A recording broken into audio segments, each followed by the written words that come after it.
Matapos ng insidente ng pananakit sa isang constable ng kanyang sinitang motorista, muling pinag-aaralan ng MMDA ang pagbibigay ng batuta sa lahat ng kanilang traffic enforcers, pang-araw man o pang-gabi. Ang ilang constable nga sa sariling bulsa na nila humuhugot para bumili ng kanilang personal na batuta. Balita hatid ni Victoria Tulad. Hindi nangyari ang inaasahang paghaharap ng MMDA Traffic Constable na si Saturnino Fabros at ng motoristang nanakit sa kanya na si Robert Blair Carabuena. Hindi kasi sumipot si Carabuena sa preliminary hearing na reklamong direct assault. Ayon sa kanyang abogado, sa September 10 na raw siya magsusumite ng counter affidavit. Sana umarap na po dito sa physical.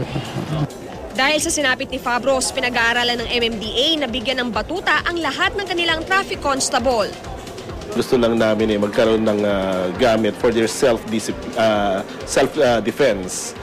Hindi naman armasan kasi pag sinabi mong armasan, it's like an offensive weapon na gagamitin mo against an enemy. Ang cheapest means would be isang probaton, mga batuta.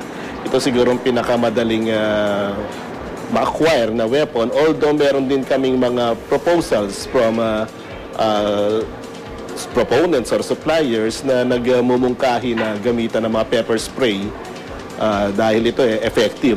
The law is silent. Walang sinasabi whether they should be armed or not. Sa ngayon, mga panggabing traffic enforcer at mga miyembro ng motorcycle at mobile units lang ang may batuta. Ang pinaka-directive namin sa strict implementation ng aming guidelines na this would not be used as a tool for traffic management or by way of enforcement of a law. Pero this would only be used in extreme cases where you have to protect yourself.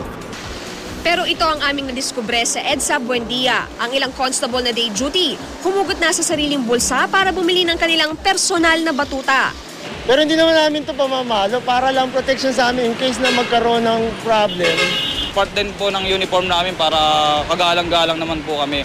Sa ngayon, pinag-aaralan pa raw ng MMDA kung bibigyan nga ba ng batuta o pepper spray ang kanilang mga enforcer para madepensahan ang kanilang sarili. Pero ano nga bang masasabi ng ating mga motorista at commuter? Excuse me po, kayo po ba, pabor po ba kayo kung mabibigyan ng batuta yung mga traffic enforcer po natin? Pwede rin. Pang-depensa rin ng batuta. Pero baril, di pwede. Huwag na lang bigyan, di ba?